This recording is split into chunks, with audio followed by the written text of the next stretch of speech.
नमस्कार दोस्तों, आज हम आपको रेफ्रिजरेशन से जुड़े सभी टूल्स के बारे में जानकारी देने जा रहे हैं, जिसकी सहायता से जब भी आप कोई रेफ्रिजरेशन के उपकरण को जैसे फ्रिज, एसी, वाटर कूलर ये सब रिपेयर करने जा रहे हैं तो किन किन टूल्स की कब कब आवश्यकता पड़ेगी उसकी आज एक एक बारीकी से हम आपको जानकारी दे रहे हैं, जिसका इस्तेमाल आप करके अपने परफॉर्मेंस को बेहतर से बेहतर बना सकते हैं और आप अपना सर्विस सेंटर बेहतर चला सकते हैं।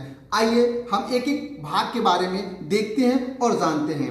यह एक पाइप मोल्डर है जिसके बारे में हम आपको बता रहे हैं। इस पाइप मोल्डर में आप 3 साइज के पाइप को मोड़ सकते हैं। यहाँ पाइप आपको सेट करना होगा और पाइप को कितने अंश पे मोड़ना है इस तरह सेट करके आप 45 अंश, यहाँ 45 अंश, 90 अंश पे मोड़ना है, 135 अंश पे या यू टर्न में 180 अंश पे मोड़ना है। इसकी सहायता से आप उस पाइप को मोड़ सकते हैं और अगर कंप्लीट गोल करना चाहते हैं तो उसको एक राउंड और घुमा के आप उसको रिंग भी बना सकते हैं। तो पाइप को मोड़ना बहुत जरूरी होता है रेफ्रिजरेशन कार्य में, इसलिए यह उपकरण बहुत ही जरूरी है। आप अगर हाथ से डायरेक्ट उस पाइप को मोड़ते हैं तो उस पाइप का जो अंदर का आकार है वो दब जाता है, जिससे वहां पे जो गैस का फ्लो है वह चोक करने लगता है और वो रेफ्रिजरेशन सिस्टम में प्रॉब्लम उत्पन्न करता है। इसलिए इस टूल्स की सहायता से अगर पाइप को आप मोड़ते हैं तो वह पाइप की अंदर की गोलाई बरकरार रहेगी और गैस का फ्लो चोक नहीं करेगा। आइए हम बात करते हैं अब दूसरे टूल्स के बारे में। यह हमारा सर्विस वाल्व है। सर्विस वाल्व को ध्यान से देखिए, यह आपका लॉक है। यहां पे 2 फ्लेयर नट लगे हुए हैं। इस वाल्व की सहायता से जब आप किसी रेफ्रिजरेशन सिस्टम में कोई वाल्व जोड़ना होता है या गैस चार्जिंग करनी होती है तो इसको एक पाइप पे जोड़ते हैं और इसको दूसरे पाइप से आप सर्विस पाइप जो है, ये चार्जिंग पाइप हमारी होती है, इसको जोड़ के आगे करके आप आगे बढ़ जाते हैं। इसका दूसरा सिरा अगर इसमें आप गैस भरना चाहते हैं तो ये आपका सर्विस सिलेंडर है। इस सर्विस सिलेंडर को आप इस पाइप से ऐसे जोड़ लेते हैं और इससे गैस को ट्रांसफर कर देते हैं। यह एक दूसरे से कनेक्ट होने का एक माध्यम है। यह आपका सर्विस वाल्व खोलने के लिए सर्विस टूल है। इसकी सहायता से आप इस वाल्व को भी खोलते हैं और इसकी सहायता से इस वाल्व को भी खोलते हैं। हमारा ये जो सर्विस वाल्व है 2 in 1 है। आप ध्यान से देखेंगे इधर भी इसमें लॉक है और इधर भी इसमें लॉक है। यह जो हमारा बड़ा सिलेंडर होता है, अगर आप ये छोटा सर्विस सिलेंडर कहलाता है और बड़ा आपका स्टोरेज सिलेंडर कहलाता है। अगर आपके पास स्टोरेज सिलेंडर है तो यह 2 in 1 आप ले सकते हैं, जिसमें इधर भी आपका वाल्व खोलने के लिए, सर्विस वाल्व खोलने के लिए बना हुआ है। तो ये बड़े सिलेंडर स्टोरेज सिलेंडर के लिए है और यह आपका स्मॉल जो सर्विस सिलेंडर है उसके लिए है। चार्जिंग पाइप में अगर ध्यान से देखेंगे तो यह 2 मूव आपका बना होता है। इसमें एक डिफरेंस है। यह डिफरेंस अगर देखेंगे तो यह एक तरफ नॉर्मल है और एक तरफ है, ये वाल लगा होता है। इस वाल का काम ये होता है कि कभी कभी हम ऐसे सिस्टम को भी गैस डालते हैं जहां पे वाल लगे होते हैं तो यह उसको पुश करने का काम करता है। जैसे कार में अगर गैस डाल रहे हैं तो वहाँ पे जो सक्शन वाल्व होता है या डिस्चार्ज वाल्व होता है तो उसमें एक पिन होती है, उस पिन को ये पुश कर देता है और ये लॉक कर देता है, जिससे वो गैस अंदर जाने लगती है। दूसरा जो सबसे अगला हमारा जो महत्वपूर्ण पार्ट है यह एलन की है। यह एलन की का सेट है हमारा, जिसमें अलग अलग साइज की आवश्यकता पड़ती है। विशेष रूप से हमारा यह एलन की जो नंबर है इसकी आवश्यकता हमारा स्प्लिट एसी को जब हम गैस चार्जिंग करते हैं तो उसके सर्विस वाल्व, सक्शन वाल्व और डिस्चार्ज वाल्व को खोलने और बंद करने में इसकी विशेष आवश्यकता पड़ती है। आप पूरा सेट भी ले सकते हैं और इसको ये चीज लें। हमें जहां पे स्पेस कम होता है और एलन की टाइप के जो नट लगे होते हैं उन नट बोल्ट को खोलने के लिए हमारा यह एलन की प्रयोग होता है। इसमें यह आपका स्प्लिट एसी के लिए इस्तेमाल होता है। बाकी जिस तरह के आपके एलन की नट होंगे उनकी आवश्यकता पड़ेगी।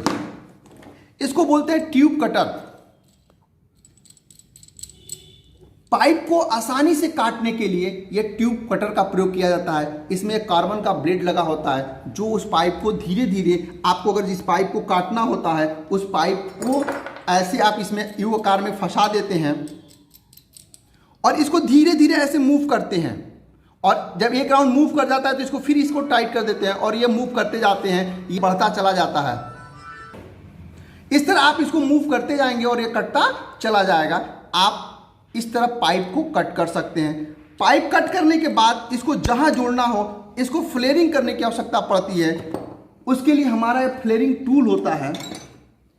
इस फ्लेयरिंग टूल की सहायता से हम उस पाइप को फ्लेयर करते हैं, जिससे हमारा फ्लेयर नट उसमें फंस सके। अब यहां पे देखेंगे तो ये कोर कटा होता है। हाँ, अलग अलग साइज के हमारे पॉइंट बने हुए, इसमें 45 अंश का ये कोण कटा होता है। हम उसको उस पर वो चीज कर देते हैं। तो इस फ्लेयरिंग टूल की सहायता से हम फ्लेयर करते हैं। अब इसमें इसका दूसरा हिस्सा ये हमारा है, जिसको हम योक बोलते हैं। और इसमें जब हमारी पाइप होती है तो यह उसमें फिट बैठता है और इसकी सहायता से हम इसको यह आकार दे देते हैं। और इसको जब हम इसमें फंसा लेते हैं तो फिर इसको लॉक करते हैं।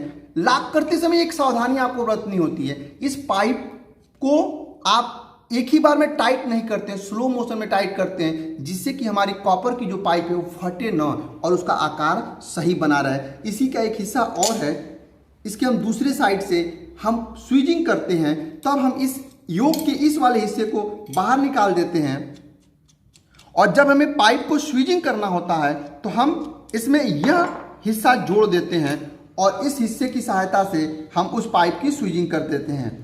पाइप की स्वीजिंग का मतलब ये होता है कि हम किसी भी पाइप को उसके, ये जो हमारी पाइप है इसकी स्वीजिंग करनी है हमें, तो इसका जो ये भीतरी व्यास है इसके बाहरी व्यास के बराबर बनाना स्वीजिंग कहलाता है, जिससे हम दूसरी पाइप को इसके अंदर क्लिक कर सकें और वो लॉक हो सके, जिससे उसको सपोर्ट मिलता है और हम एक दूसरे पाइप को एक दूसरे से जोड़ देते हैं। क्योंकि अगर ये समान व्यास की दो पाइपें हैं तो एक दूसरे में फिट नहीं बैठेंगी, इसलिए हमें उसकी स्वीजिंग करनी पड़ती है। और इसमें हम दूसरे, यह हमारा कपलर है, एक ऐसा कपलर कि अगर कभी इमरजेंसी में हमें इस पाइप को दूसरे पाइप से जोड़ के काम करना हो और स्वीजिंग की व्यवस्था न हो या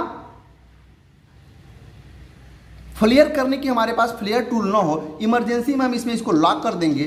आप देखेंगे तो इसमें यह पाइप हमारी, इसमें कोई भी कोर नहीं है और यह हम इस पे सेट कर दिए और जैसे हम इसको टाइट करेंगे, अब यह पाइप इसमें पूरी तरह लॉक हो गया है। अब हम कितना ही ताकत लगाएंगे तो ये लीक नहीं करेगा, ना यहाँ से मूव करेगा। अब इस पर 600-700 पाउंड प्रेशर भी रहेगा तो कोई आगे नहीं बढ़ेगा। और हम यहाँ से अब इस अपने चार्जिंग पाइप को जोड़ के आगे हम काम कर सकते हैं। तो यह एक ऐसा कपलर है जिसकी सहायता से हम बिना किसी पाइप को फ्लेयर किए हुए आगे हम काम कर सकते हैं। तो अब यहाँ से हम इसको जोड़ के इस कपलर की सहायता से इमरजेंसी सेवा ले सकते हैं और ये पाइप हमारी जुड़ गई है, आप देख सकते हैं। तो इसकी उपयोग यहाँ पे ये चीज़ है। ये हमारा पंचिंग टूल है। गैस चार्जिंग करने के बाद हम इसकी सहायता से उपयोग करते हैं। यहां पे हम किसी पाइप को अगर हमें पंच करना होता है तो हम उस पाइप के हिस्से को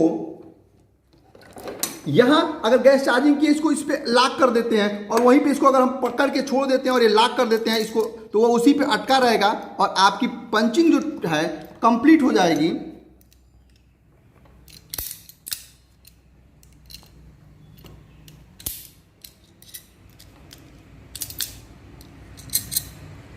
जिससे हमारी पाइप क्या होती है, लॉक हो जाती है और वहीं पे पंच हो जाती है। इस पंचिंग टूल का प्रयोग गैस चार्जिंग में लास्ट में जब हम पंच करने के लिए करते हैं तो उस समय इसका प्रयोग करते हैं। यह सबसे हमारा मैनिफोल्ड वाल्व है जिसमें हमारा कंपाउंड गेज और प्रेशर गेज दोनों बना हुआ है। कंपाउंड गेज यह है, कंपाउंड गेज उसे कहते हैं जो माइनस में भी प्रेशर बताता है। यानी जब हम अपने सिलेंडर को या रेफ्रिजरेशन सिस्टम को वैक्यूम करते हैं तो हम माइनस में उसके चीज़ों को नाप करते हैं। -30 तक इस पे निशान बना है, -30 तक आप जांच कर सकते हैं। और प्रेशर भी इसमें 250 पाउंड तक आप नाप सकते हैं। तो कंपाउंड गेज में आप प्रेशर भी नाप सकते हैं, माइनस और प्लस दोनों में। और ये हमारा सिर्फ प्रेशर गेज है जिसमें 0 से लेके 500 पाउंड प्रेशर तक आप उसकी प्रेशर को नाप सकते हैं। इसमें हमारा यह ग्लास लगा हुआ है, जिस ग्लास के द्वारा हम साइड ग्लास कहते हैं। यहाँ से हम प्रेशर जो गैस मूवमेंट करता है उसको नज़र से देख सकते हैं। इसमें 3 वाल लगे हुए हैं। यह एक पाइप कॉमन है जब हमें सर्विस करना होता है तो एक किसी को लॉक कर देते हैं, छोड़ देते हैं, एक सिलेंडर से जुड़ जाता है और एक हमारा सिस्टम से जुड़ जाता है। यानी हमारे ये 3 पाइप पे 3 में लगे रहेंगे और इसकी सहायता से हम अलग अलग, तो ये हमारे गैस चार्जिंग करते समय ये हमारे काम आता है सबसे जरूरी। इसमें हम एक साथ प्रेशर भी दे देते हैं और गैस भी सिलेंडर में। अब यह एक तरफ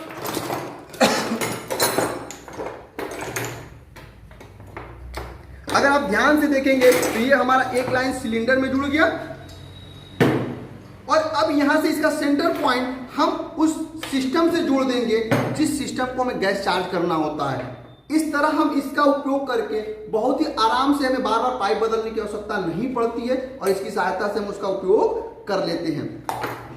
ये हमारा फाइल है। जब हम पाइप को काटते हैं, रिमूव करते हैं तो उसके किनारे चोखिले बन जाते हैं, उस पर रेसे बन जाते हैं, तो इसकी सहायता से हम उसको घिस देते हैं जिससे उस पाइप की जो कंडीशंस है ऐसे उसका कोर, जिससे उसके जो धार है वो बराबर हो जाए और सही हो जाए। यह आपका कॉम्बिनेशन प्लायर है जो आपके बहुत ही काम आता है। तार को लपेटना हो, नट को पकड़ना हो, पाइप को पकड़ना हो या किसी को खोलना हो, तार को छीलना हो, इसीलिए इसका नाम कॉम्बिनेशन प्लायर रखा गया है। इसका काम वायर कटर है। आवश्यकता पड़ने पर हम पूरे वायर को, बाइंडिंग वायर को या किसी वायर को कट कर सकते हैं। इसमें यह इंसुलेटर लगे होते हैं। यह नोज प्लायर है। नोज प्लायर इसका नाम इसलिए पड़ा है कि इसका जो सिरा है वो नोज की आकार का होता है, नाक की आकार का होता है, इसलिए इसका नाम नोज प्लायर है। ऐसे स्थान पे जहाँ जगह कम हो और किसी चीज़ को पकड़ के खींचना हो, उस जगह ये काम आता है। Screw driver, common screw driver आपको रखना होता है जो प्लस और माइनस दोनों का काम कर सके। आप जब प्लस की आवश्यकता हो तो प्लस सिरा और जब माइनस स्क्रू की आवश्यकता हो तो माइनस सिरा का उपयोग कर सकते हैं। यह आपका फ्लैक्स है।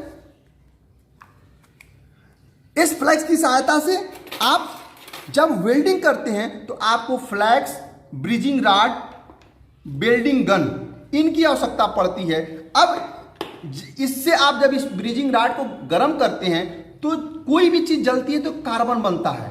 उस कार्बन की वजह से आपकी वेल्डिंग कमजोर हो सकती है। तो जब इस फ्लैक्स की सहायता से आप वहां वेल्ड करते हैं तो आपका वो कार्बन दूर हो जाता है और वहाँ पे स्ट्रेंथ नहीं पड़ता है और आपकी वेल्डिंग बेस्ट होती है, जिसकी वजह से आपका लीकेज की संभावना 0 होती है और आपका वेल्डिंग एकदम अच्छे से दिखता भी है और कहीं से उसमें क्रैक होने का डर नहीं रहता है। तो आप इनकी सहायता से उस चीज को कर सकते हैं।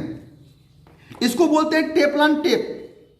जब आप, यह टेफ्लॉन टेप है, जब आप फ्लेयर नट की सहायता से जब कहीं टाइट करते हैं इसको इस तरह यहाँ पे, तो यहाँ पे इसका प्रयोग कर देते हैं या इस पे हम इसको लपेट के लॉक कर देते हैं।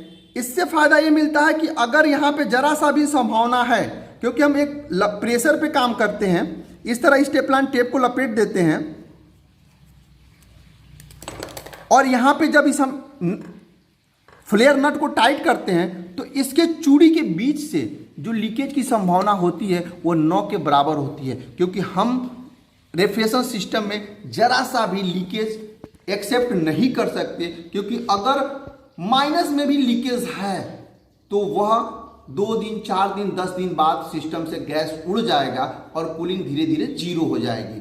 तत्काल में हो सकता है कूलिंग मिल जाए, लेकिन बाद में आपका कूलिंग क्या होगा, समाप्त हो जाएगा, फिर कस्टमर आप पे चिल्लाएगा। इसलिए आपके रेफ्रिजरेशन सिस्टम में सिस्टम पूरी तरह से मैकेनिकल सिस्टम उसका सील्ड होना चाहिए।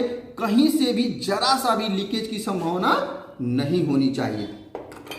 यह हमारा टूल्स है जिसको मैलेट कहा जाता है। यह इसका जो सिरा होता है यह प्लास्टिक का होता है, या आप चाहें तो लकड़ी का भी बनवा सकते हैं। इसका फायदा ये होता है कि आप लोहे की चद्दर हो या फिर बाइंडिंग वायर हो, उसको जब इससे ठोक के सही करते हैं, उस पर हैमर करते हैं तो वह कटता नहीं है। क्योंकि अगर 2 लोहा एक साथ टकराएगा तो निशान पड़ जाएगा। यानी अगर हम हैमर का प्रयोग करेंगे, लोहे की हथौड़ी का प्रयोग करेंगे तो इस पे वो निशान छोड़ देगा। लेकिन जब हम प्लास्टिक के हैमर का या लकड़ी के हैमर का प्रयोग करते हैं जिसको मैलेट कहा जाता है, तो वह निशान नहीं छोड़ता है। आपका एक टूल्स यस सिलाई रिंच होता है जिसको कम या ज़्यादा आप कर सकते हैं। यह भी आपका बहुत महत्वपूर्ण टूल्स होता है, क्योंकि कभी भी कोई भी बोल्ट छोटा भी मिल सकता है, बड़ा भी मिल सकता है। तो अगर आपके पास उस साइज का रिंच नहीं है और यह आपके पास है, तो आप आसानी से उस बोल्ट को टाइट कर सकते हैं या ओपन कर सकते हैं। तो यह टूल्स आपके पास होना चाहिए जो एडजस्टेबल होता है और इसकी सहायता से आप उस पर काम करते हैं। धन्यवाद। अगली वीडियो में बचे हुए टूल्स के बारे में आपको और भी जानकारी दी जाएगी।